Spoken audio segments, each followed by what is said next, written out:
12 જૂન ગુજરાત ક્યારેય નહીં ભૂલે, આખો દેશ ક્યારેય નહીં ભૂલે। ગુજરાતમાં બનેલી સૌથી મોટી દુર્ઘટના અમદાવાદ પ્લેન ક્રેશની દુર્ઘટનામાં અનેક લોકોએ પોતાના પરિવારજનો ગુમાવ્યા, અનેક લોકોના પરિવાર વિખરાઈ ગયા। એમાં પૂર્વ સીએમ વિજય રૂપાણી પણ હતા। સતત રાજકોટથી આવતા એ દ્રશ્ય બધાને ભાવુક કરે એવા હતા। જ્યારે પૂર્વ સીએમ વિજય રૂપાણીની અંતિમ વિધિ કરવામાં આવી કે પછી અંતિમ યાત્રા જ્યારે રાજકોટના રસ્તા પરથી નીકળી ત્યારે ત્યાંના લોકો સ્વયંભૂ ત્યાં આવ્યા હતા। વરસાદ ચાલી રહ્યો હતા અને બધા જ રડી રહ્યા હતા। વેપારીઓ કહી રહ્યા હતા કે અમે નોંધારા થઈ ગયા છીએ। રૂપાણીના પરિવાર જે અત્યારે શોકમાં છે, જે દુઃખમાં છે, એ ભાવુક કરે એવી તસવીરો છે જેમાં અંજુબેન રડી રહ્યા છે। ગઈકાલે રાજકોટમાં પ્રાર્થના સભા યોજવામાં આવી હતી। એ પ્રાર્થના સભામાં દિલ્હીના પૂર્વ સીએમ અરવિંદ કેજરીવાલથી લઈ આમ આદમી પાર્ટીના બીજા નેતાઓ, સાથે જ ભારતીય જનતા પાર્ટીના ધારાસભ્ય, પૂર્વ મંત્રીઓ અને બધા જ ત્યાં હાજર હતા।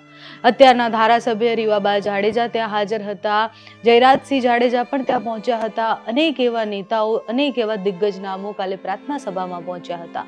ત્યાંથી એવી ફરી એકવાર તસવીર આવી કે જેમાં અંજલિબેન છે એ ભાવુક થઈ ગયા। એમને બીજા લોકો શાંત કરાવે છે, સાંત્વના આપે છે, પરિવારને શક્તિ આપવાનો પ્રયાસ કરી રહ્યા છે।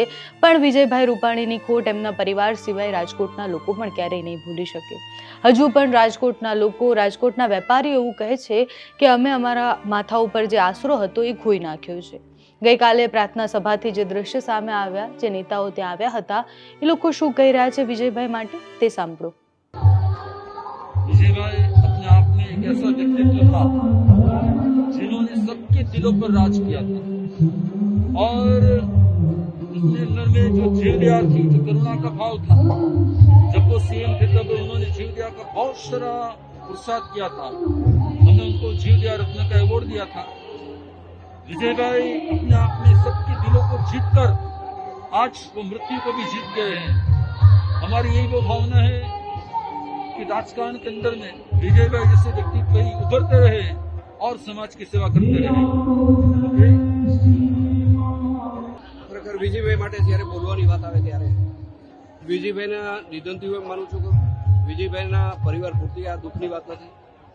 વિજયભાઈ જે રીતે સમગ્ર સૌરાષ્ટ્ર અને કચ્છની હારે જે રીતે નાતો રાખ્યો છે, જે રીતે નાના કાર્યકર્તા હારે ખભાઈ ખભો મિલાવ્યો છે, જે રીતે વિકાસના કામને સૌરાષ્ટ્ર, કચ્છને અને ગુજરાતને અગ્રતા આપી છે, એમાં ખાસ કરીને હું મારા વિસ્તારની વાત કરું તો ગોંડલ વિસ્તાર આરે વિજયભાઈને કુદરતી જે લગાવ હતો, એમના તરફથી અમને એમના કાર્યકાળ દરમિયાન જે વિકાસના કામની જે ભેટો મળી છે, મને લાગે છે કે ગોંડલની પ્રજાને પીવાનો પાણીનો પ્રશ્ન હંમેશા માટે વિજયભાઈના શાસનમાં પીવાનો પ્રશ્ન ભૂતકાળ બનાવ્યો છે। વિજયભાઈ મને હંમેશા એક નાના ભાઈના સ્વરૂપે જોયો છે। વિજયભાઈ મને રાજકીય રીતે ખૂબ જ હૂંફ આપી છે। વિજયભાઈની કાર્યશૈલી, કાર્યપદ્ધતિ જે કાંઈ હતી, મારું ઘડતર રાજકીય રીતે ઘડવામાં પણ સ્વર્ગસ્થ વિજયભાઈનો ખૂબ જ મોટો ફાળો હતો। વિજયભાઈના જવાથી હું એમ માનું છું કે પરિવારને નહીં, રાજકોટને નહીં, સૌરાષ્ટ્રને નહીં, કચ્છને નહીં, પણ સમગ્ર દેશને આ ખોટ પડી છે। વિજયભાઈના આત્માને પરમ કૃપાળુ પરમાત્મા શાંતિ આપે એવી પ્રાર્થના કરું છું। એમના પરિવાર ઉપર જે દુઃખ આવી પડેલું છે એ દુઃખ સહન કરવાની પણ ઈશ્વર એમને શક્તિ આપે એવી પણ ઈશ્વરને પ્રાર્થના કરું છું।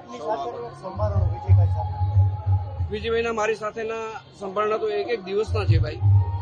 વિજયભાઈ જ્યારે મને મુશ્કેલી પડી છે, મારા વિસ્તારને મુશ્કેલી પડી છે, ત્યારે હંમેશા વિજયભાઈ મારી હારે ખભે ખભો મિલાવ્યો છે।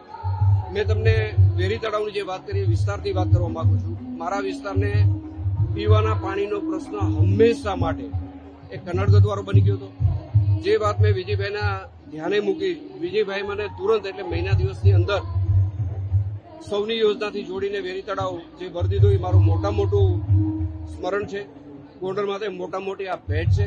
અને ગોંડલની જો વાત કરીએ તો વિજયભાઈના જવાથી એક અમે બધાએ મોભી ગુમાવ્યો છે, એટલું બધું અમને દુઃખ છે।